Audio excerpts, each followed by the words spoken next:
புதுச்சேரி நெல்லித்தோப்பு சட்டமன்ற தொகுதியில் முன்னாள் முதலமைச்சர் நாராயணசாமிக்கு இந்த முறை போட்டியிட கட்சி சார்பில் வாய்ப்பு வழங்கப்படவில்லை என தகவல் வெளியாகியுள்ளது.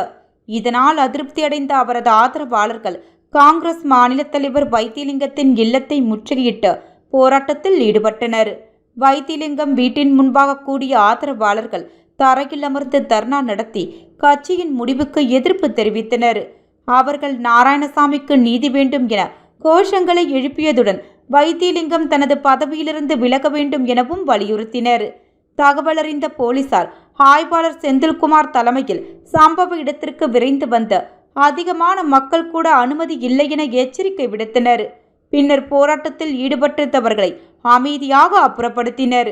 இந்த சம்பவத்தால் காங்கிரஸ் கட்சிக்குள் மீண்டும் பரபரப்பு ஏற்பட்டுள்ளது. கட்சியின் உள்கழிவுகள் வெளிப்படையாக மாறியுள்ள நிலையில் அடுத்தடுத்த அரசியல் நடவடிக்கைகள் எவ்வாறு இருக்கும் என்ற எதிர்பார்ப்பு நிலவுகின்றது.